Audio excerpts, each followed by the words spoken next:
이니라. 아멘. 샬롬.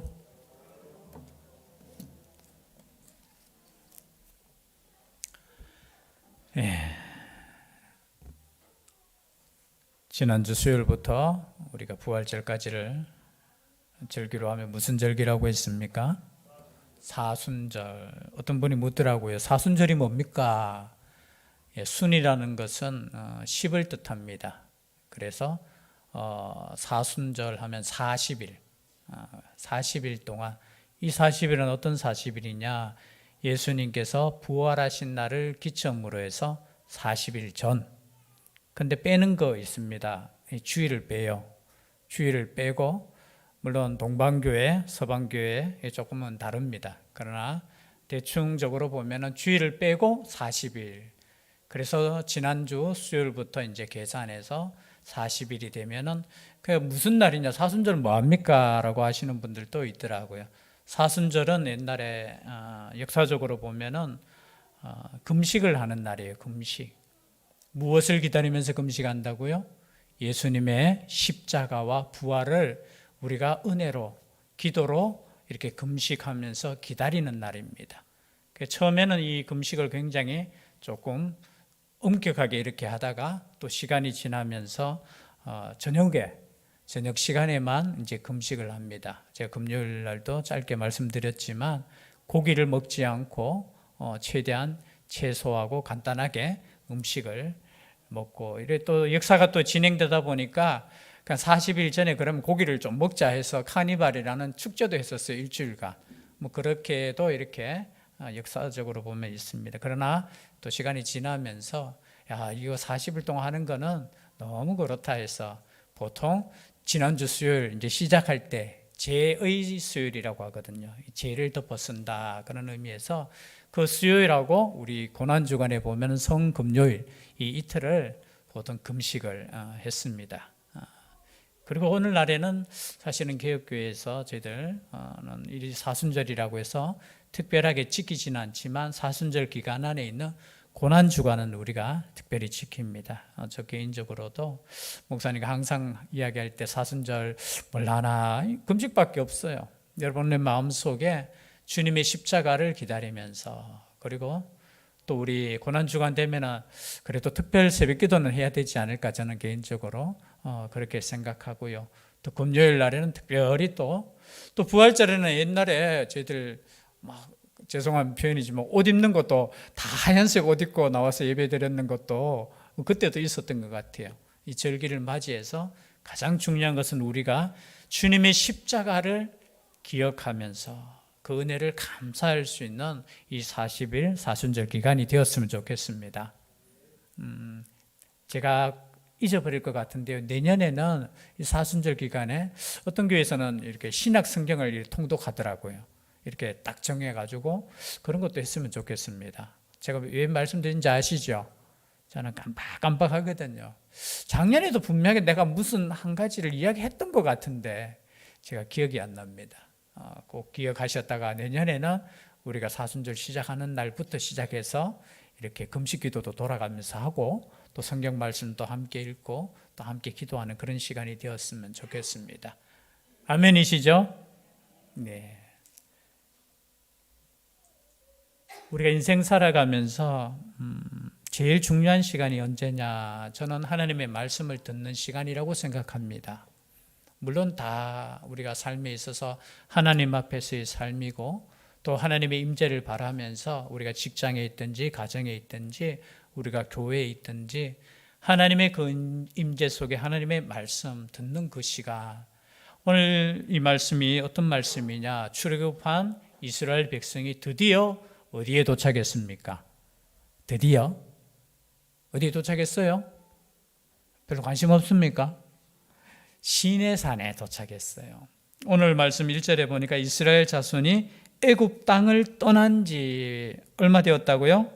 3개월이 되던 날 그들이 시내 광야에 이르니라. 여러분, 이스라엘 자손이 애굽 땅을 떠난 지 3개월, 이 숫자도 사실은 3개월 하면 며칠이에요? 자, 며칠? 3개월. 상식으로 몇 개월요? 3개월이면 며칠? 그래서 이제 성경이 참 이게 3개월이 우리로 표현하면 90일을 의미하는 건지 아니면 1월 15일 날, 그냥 우리 쉽게 종교력으로 하겠습니다. 그 6월절이 14일이고 1월 15일 날 출발해가지고 3개월째 되는 것이 달로 따지면 1월 달이고 달로 따지면 2월 달 되면 벌써 2개월, 3월 달 되면 이 3개월. 이 계산이 신학적으로 좀 달라요, 많이. 그래서 그런데 70인경이나 여기에 보면은 정확하게 나와 있는 게 뭐냐면 3월 1일 그리고 이게 3개월로 따지는 거예요. 우리로 표현하면은 12월 1일 날 태어났는 애도 그죠? 한 해가 지나면은 몇 살이에요? 2살 가잖아요. 사실 2살 아니죠. 1월 달 되면 1개월짜리 애기도 2년이 지났다 하고 이렇게 표현하는 것처럼 보통 이렇게 3월 1일 날 도착을 했어요. 우리 지금 개혁주의 신앙으로 보면 많이 이제 해서 3월 1일 날 도착하면은 날짜로 계산해 보면은 45일이 되는 거예요. 45일째 시내산에 도착해서 모세가 말씀을 듣는 시간이 또 있어요. 왔다 갔다 하는 이틀이 있어요. 그리고 하나님께서 야, 너하고 이렇게 올라와. 그리고 백성들은 그 산 밑에까지 와. 준비했다가 오는데 그 기간을 뒤에 읽어보시면 3일을 기다리라고 해요.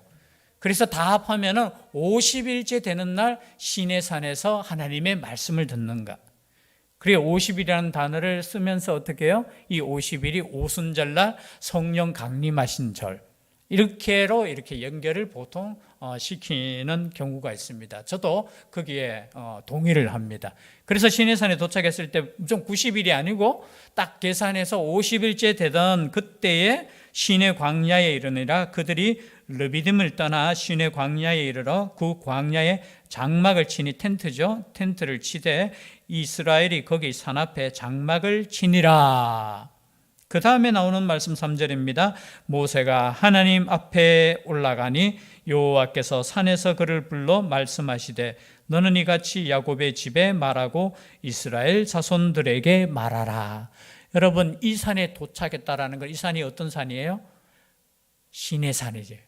이 산이 어떤 산입니까? 모세가 하나님을 만났던 그 산, 호렙산. 제가 옛날에 설교할 때 한번 말씀드렸는 것 같습니다. 시내산하고 호렙산이 이름이 똑같아요. 아니, 그러니까 장소를. 그래서 추측합니다. 호렙산 할 때도 있고 시내산 할 때도 있고. 그래서 그리고 지금도 이 산이 어딘지 정확하게 몰라요.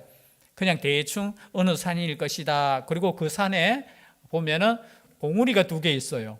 그 한 봉우리를 가지고 호렙산 봉우리라고 하고 우리가 그냥 그렇게 하는 겁니다. 그리고 한쪽을 시내산이라고 하고 전체는 무슨 산이라? 전체 시내산일 수도 있고 호렙산일 수도 있는데 근데 역사적으로 내려오는 게 이 시내라는 뜻 자체가 그런 뜻이 있어요. 그냥 시내가 아마 달이라는 뜻이 있고 이 호렙이라는 단어가 이게 열기. 그래서 옛날부터 내려올 때 호렙산과 시내산을 이제 무슨 산이라 하죠? 태양산, 이 달산. 그래서 이게 2개를 그냥 이렇게 그런 의미로 보통 이름 자체는 그런 의미가 있습니다. 그곳에 갔을 때 호렙산이라고도 하고 시내산이라고도 하고 정확한 장소는 모르겠지만 모세를 만난 산이 어떤 산이에요? 호렙산이에요. 시내산이에요. 그래서 이곳에 온 그 시간 동안 여러분 3개월이 지났는데 모세에게 있어서는 너무 의미 있는 산이죠. 어떤 산이에요? 하나님으로부터 말씀을 받은 산이에요. 호렙산에 떨기나무에 불이 붙었던 그 산. 모르겠어요. 이스라엘 백성들은 아마 그냥 여정을 그냥 왔을 거예요. 왔는데 지금 모세는 이곳까지 오는 것에 대해서 굉장한 큰 의미가 있었다라는 거죠. 왜냐하면 우리가 그렇지 않습니까? 우리 살다 보면 다른 사람에게는 의미가 없어요. 근데 자신에게는 의미가 있는 곳이 있어요. 우리 권사님들 같은 경우에는 옛날에 어떤 기도원에 가서 은혜 받았다 하면은 다른 사람은 그 기도원이 자기한테는 의미가 없어. 덜 할 거예요. 그런데 거기에서 은혜 받은 사람의 입장에서는 그 산이 바라보기만 해도 하나님의 그 크신 사랑을 경험하는 그런 산. 그 산에 지금 이스라엘 백성을 데리고 왔다라는 거죠. 근데 그게 약속이 어떻게 해요? 이루어진 약속이잖아요. 왜냐하면 하나님께서 출애굽기 3장 12절에 보니까 이렇게 말씀하셨습니다. 하나님이 이르시되 내가 반드시 너와 함께 있으리라. 네가 그 백성을 애굽에서 인도하여 낸 후에 너희가 이 산에서 하나님을 섬기리니 이것이 내가 너를 보낸 증거니라. 여러분 출애굽기 3장 12절에 모세를 부르실 때 이렇게 말씀하셔요. 야, 너 지금 못 믿겠지? 네가 저기 애굽에 가서 이스라엘 백성을 인도한다는 거 그거 너 못 믿겠지? 그러나 기억해 하면서 주시는 말씀이 뭐냐 하면은 내가 반드시 너와 함께 있으리라. 내가 그 백성을 애굽에서 인도하여 낸 후에 너희가 이 산에서 하나님을 섬길 것이다. 여러분 지금 출애굽한 이스라엘 백성이 시내산에 우연히 도착한 거 아니에요. 우리의 인생은 가끔 우연이라고 생각할 수 있어요. 그러나 모든 것은 하나님의 손에 달려 있습니다. 제가 금요일 날 정치 이야기 해가지고 하면 안 되는데 이 정치 이야기가 아니고요. 제가 하면서 말씀드렸던 게 있잖아요. 이제 세상 나라를 위해서 우리가 열심히 또 노력하고 투표도 다 하고 다 했으니까 이제 어느 나라를 위해서 힘쓰자고 했습니까? 하나님의 나라. 제가 그러면서 선거하는 장면을 보면서 참 저 나름대로 재밌었다고 했죠. 그죠? 재밌다 하면 좀 그렇지만 참 기도하고 막 그렇게 그런데 그 열정이 하나님의 나라에 대한 열정으로 좀 바뀌었으면 좋겠다 그런 생각이 들더라고요. 우리가 세상 나라에 대해서 세상의 지도자를 뽑는 것도 참 중요하고 우리가 그것을 통해서 공의를 이루고 그것을 통해서 뭐 나름대로 그죠? 뭐 이쪽 편이든 저쪽 편이든 좀 나눠지는 거를 별로 안 좋아해요. 정치인들이 자꾸 만드는 건데 우리가 하나되가 이렇게 나가는데 그것을 위해서도 중요합니다. 그러나 그 열정이 하나님의 나라에 대한 열정으로도 바뀌었으면 좋겠어요. 왜냐하면 우리는 하나님의 나라를 생각하지 않으면 지금 구약 성경을 읽을 때도 단순하게 이스라엘 백성들이 자기만 생각하는 나라.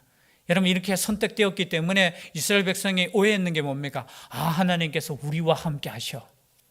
그리고 우리는 구원받은 백성이고 나머지 백성은 다 구원받지 못한 하나님 모르는 백성이 아니잖아요. 아브라함을 부르실 때 아브라함을 통해서 주신 말씀이 뭡니까?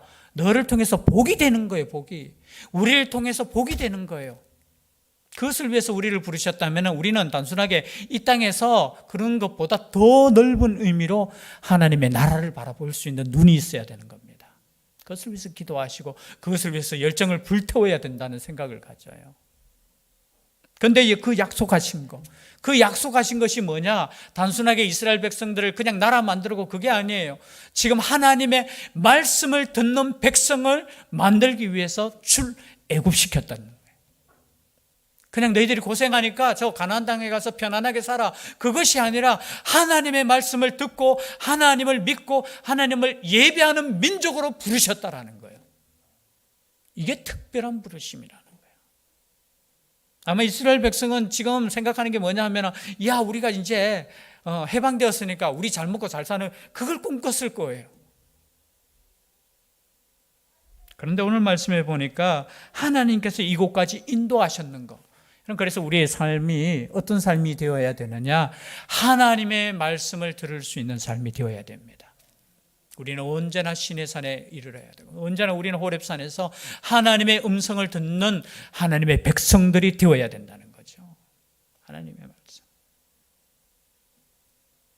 4절 말씀 내가 애굽 사람에게 어떻게 행하였음과 내가 어떻게 독수리 날개로 너희를 넘어 내게로 인도하였음을 너희가 보았느니라. 세계가 다 내게 속하였나니 너희가 내 말을 잘 듣고 내 언약을 지키면 너희는 모든 민족 중에서 내 소유가 되겠고. 지금 이스라엘 백성들에게 어떻게 말씀하십니까? 세계가 다 내게 속하였다는 거죠. 여러분 온 세계가 하나님의 나라인 줄 믿습니다. 믿으십니까? 교회만 하나님의 백성이 있는 곳이 아니에요. 세상에도 하나님의 모든 사람이 다 하나님의 원래는 하나님의 백성이고 하나님의 속한 자들이에요. 뭐 대적하거나 싸우거나 그걸 떠나서 우리는 하나님의 사랑으로 복음을 들고 세상을 하나님의 나라화 복음으로 변화시킬 책임이 우리에게 있다라는 거예요. 그래서 우리는 이중적인 시민이라고 했잖아요.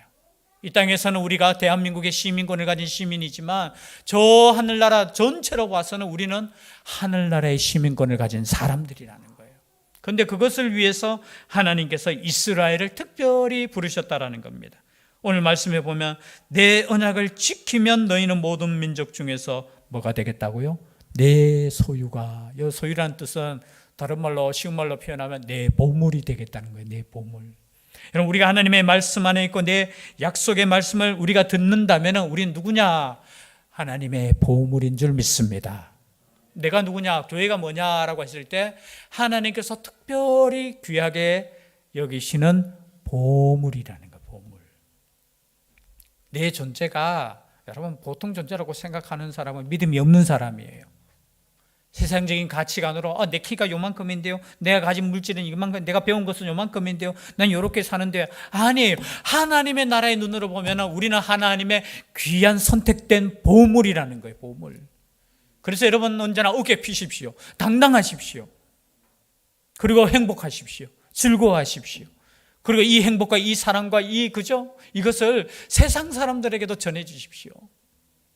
똑같은 기준으로 똑같은 그것으로 산다면 우리는 세상 나라의 그 백성으로 사는 거예요. 그러나 하나님의 나라의 백성으로 사는 사람은 내가 누구인가? 내 소유, 하나님의 소유, 하나님의 보물이 되셨다라는 것을 인정해요. 여러분, 보물은 어떻게 해요, 여러분? 귀하게 다루잖아요. 보물을 함부로 다루.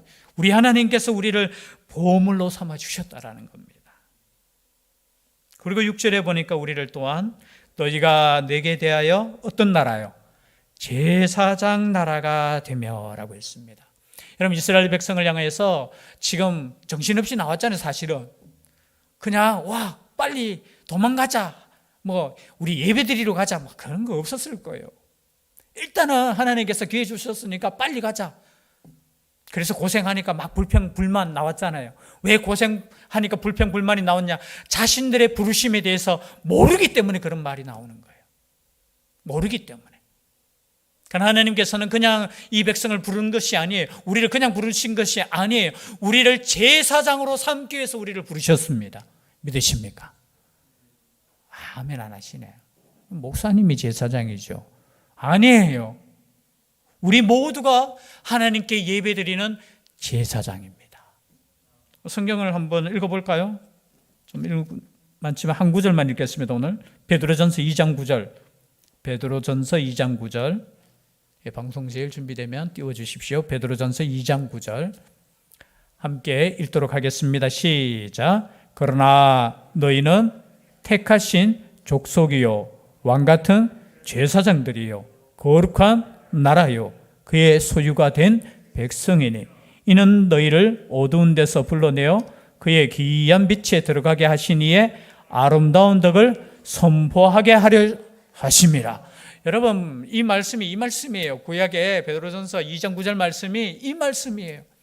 하나님께서 선택했는데 하나님의 소유, 하나님의 보물일 뿐만이 아니라 하나님께 예배 드릴 수 있는 제사장으로 우리를 불러주셨다라는 거예요. 여러분, 이게 얼마나 영광스러운 겁니까? 별로 영광스럽지 않아요. 여러분, 우리가 예배자로 부르심을 받았다는 것 자체가 얼마나 영광스러운지 여러분 아멘 하시기를 바랍니다. 이거 아무나 부르신 거 아니에요. 우리 하나님은 온 우주를 통틀어서 그의 백성을 삼으실 수 있는 존재들을 부르실 수 있지만 특별하게 우리를 어떻게 해요? 예배자로, 제사장으로 부르셨다라는 거예요. 그리고 베드로전서 2장 9절 그 뒷말씀을 보면 아름다운 덕을 선포하게 하려 하심이라. 우리를 불러주신 그 하나님을 선포하게 하기 위해서 우리를 불러주셨다는 거예요. 그래서 우리의 사명 중에 하나의 사명은 선포하셔야 됩니다. 아멘이시죠? 선포하셔야 돼요. 침묵은 금이다라는 것은 해당되지 않아요. 우리는 뭐라고요? 선포가 침묵이 금인데 그래요. 그럼 선포가 생명입니다. 그보다 더 중요한 거. 선포가 생명이 될 줄 믿습니다. 그것이 꼭 입술로만 아니라 우리의 삶을 통해서 나는 그리스도인입니다. 나는 하나님을 믿습니다. 이것을 여러분 세상 가운데 여러분 드러내셔야 됩니다. 그 드러낸다는 게 얼마나 용감한 행동입니까? 나는 예수쟁이입니다. 나는 예수님 믿는 사람입니다. 그렇게 드러내는 순간 우리의 행동에는 제약이 따릅니까? 안 따릅니까? 다르잖아요. 뭐 조금이라도 이렇게 정당한 이익을 추구하려고 해도 욕심 많다고 욕할 거고, 그죠? 조금만 뭐가 잘못해도 보통 사람들보다 더 많이, 여러분 때로는 그렇잖아요. 정치인이 된다는 거, 누가 앞에 선다는 거, 그렇잖아요. 때로는 우리도 거짓말 하는데 그런 분들이 거짓말할 때 막 욕하잖아요. 그 요거도 먹는 값이 있어요. 왜? 그 자리에 있으면 그만한 책임이 따른다는 거예요. 여러분, 우리가 제사장이 되었다는 것도 마찬가지입니다. 저는 개인적으로 목회자가 되었다는 것도 마찬가지예요. 다른 사람들보다 더 높은 윤리의식이 있어야 된다고 저는 믿습니다. 그리고 만약 그렇지 못할 때는 때로는 욕을 얻어먹는 게 당연한 거예요. 당연한 거. 왜? 그 자리에 불러주셨다는 것은 그만한 가치가 있다는 거예요. 마찬가지입니다. 우리가 그리스도인이 되었다는 거, 여러분 세상 사람들과 똑같은 거 아니에요. 우린 세상 사람들보다 더 높은 가치로 우리의 삶을 어떻게 해요? 거룩하게 하셔야 된다는 겁니다. 세상 사람들도 다 그렇게 하는데요. 아니요. 그러면 세상 사람들과 우리가 구별된 게 무엇이냐라는 거예요. 오늘 제사장으로 불러주셨다는 것은 여러분 세상 사람들과 다르다는 거예요. 우리는 하나님을 예배하는 본을 보여야 되는 제사장이라는 겁니다. 저는 예배도 본이라고 봅니다. 우리가 예배 드리는 것 이 자체도 본이에요. 본. 세상에 대해서 우리가 하나님을 믿는 본이라는 것입니다. 또 마지막에는 어떤 말씀이죠? 거룩한 백성이 되리라 했습니다. 첫 번째는 내 소유, 두 번째는 제사장의 나라, 세 번째는 뭐예요? 거룩한 백성. 여러분 그냥 백성이 아니라 거룩한 백성이에요. 거룩한 백성. 우리 하나님께서 우리를 불러주신 것은 거룩한 백성이 되기 위해서 우리를 불러주셨습니다. 거룩은 뭡니까? 하나님의 말씀대로 사는 게 거룩이에요. 하나님을 닮아가는 것이 거룩입니다. 그리고 이 말씀을 받기 위해서 시간이 갔기 때문에요. 짧게 하겠습니다. 말씀을 받을 준비를 하라고 합니다. 9절부터 25절까지는 준비를 시키는데요. 간단하게 어떻게 준비시키느냐? 셋째 날을 기다리라고 하셔요. 기다리라는 거예요. 그럼 때로는 말씀을 들을 준비를 하기 위해서는 기다리셔야 됩니다. 뒤에 주제가 뭐냐면은 그냥 말씀을 들을 수 있다고 해서 함부로 그렇게 하지 말고 기다리라는 거예요. 그 기다리는 동안 몸을 성결하게 하는 겁니다. 몸을 깨끗하게 씻으라는 거예요. 의복을 깨끗하게 씻으라는 거예요. 그리고 말씀을 받을 준비를 하라는 거예요. 그리고 하는 말씀이 너희들은 절대 이 산에 오르지 말라는 거예요. 누구만 말씀을 받느냐? 모세와 아론만 들어가게 하는 거예요. 그래서 뒤에 계속되는 말씀이 어떤 말씀이냐 이렇게 보면은 12절에도 보면 삼가 산에 오르거나 그 경계를 침범하지 말지니 산을 침범하는 자는 반드시 죽임을 당할 것이니라. 그리고 뒤에도 보면은 어떻게 해요? 24절에도 뒤에 보면은 제사장들과 백성에게는 경계를 넘어 나 여호와에게로 올라오지 못하게 하라. 내가 그들을 칠까 하노라. 그럼 이스라엘 백성들은 산에 오르지 못하게 했어요. 아무도 못 오르게 하고 너희들은 그 밖에서 기다려라. 왜? 죄 있는 상태로 들어오면은 다 죽기 때문에. 여러분 말씀을 듣는 그 준비하는 것이 여러분 준비가 되어야 될 줄 믿습니다. 말씀을 전하는 저도 정말 정결한 마음으로 기도하고 준비해야 되지만 말씀을 듣는 거 그냥 듣는 거 아니에요. 일주일 동안 여러분 준비 기도하셔야 됩니다. 그리고 토요일은 더 준비하셔야 돼요. 내 마음에 하나님의 말씀을 들을 깨끗한 여러분 옷도 빨으라고 했잖아요. 옷도 빨아야 돼요. 깨끗하게 해서 주님 말씀 받을 준비를 하라는 거예요. 그 준비 없이 그냥 아무렇게나 와가지고 어떻게 주님 말씀 받겠다고 하고 하나님 살아계신 한번 침범해볼까 보겠다고 기웃기웃 하는 생명들은 어떻게 된다고요? 굉장히 무섭잖아요. 하나님 말씀 듣는 시간이 사실은 엄청나게 두려운 시간이에요. 그래서 하나님의 그 임재가 임할 때 이스라엘 백성이 나중에 이렇게 고백합니다. 우리는 무서워서 못 듣겠습니다. 모세 당신만 가서 듣고 그 말씀을 우리에게 전해 주십시오. 그렇게 말씀하는 거예요. 그게 나중에는 조금 역사적으로 약간 좀 다르게 해서 우리 가톨릭 그 시대에는 중세 시대에는 하나님의 말씀을 일반 성도들은 못 읽게 했어요. 신부 특별한 사람들만 읽어서 그 말씀을, 그래서 교리가 발전한 이유가 뭐냐면 그 말씀을 읽고 함부로 해석하는 사람들이 있을까 봐 처음에는 그렇게 생각했어요. 그렇기 때문에 어떻게 해요? 잘 아는 신부님이나 잘 아는 사람들이 그 말씀을 대신 가르쳐 주는 그런 의미였어요. 물론 다 맞는 건 아니지만 말씀을 우리가 읽고 듣는 것이 얼마나 거룩한 일이라는 것을 깨달아나는 거예요. 이 말씀을 통해서. 그리고 그만큼 준비해서 하나님의 말씀을 듣고 거룩한 백성. 여러분, 구약을 우리가 읽고 있지만 이게 신약으로 넘어오면 우리는 예수 그리스도의 그 은혜로 하나님께 담대히 나아갈 수 있잖아요. 그리고 하나님께서 주신 그 말씀을 우리는 마음껏 먹을 수 있잖아요. 이게 뭡니까? 이루어진 완전한 우린 천국이라는. 여러분, 하나님의 말씀을 듣는 그 순간이 천국이에요. 그 말씀대로 사는 것이 하나님의 나라의 의를 이루는 것입니다. 그 의를 이룰 수 있는 거룩한 백성, 하나님의 제사장 나라가 되는 우리가 될 수 있기를 주의 이름으로 축복합니다. 기도드리겠습니다. 사랑의 하나님, 이제 시내산에 도착했습니다. 하나님의 말씀을 들을 준비를 하고 있습니다. 두려움 가운데 준비하라고 말씀하고 있습니다. 하나님의 말씀을 항상 들을 수 있는 죄들 되게 하여 주시고 하나님의 임재를 사모할 수 있는 죄들 되게 하여 주시옵소서.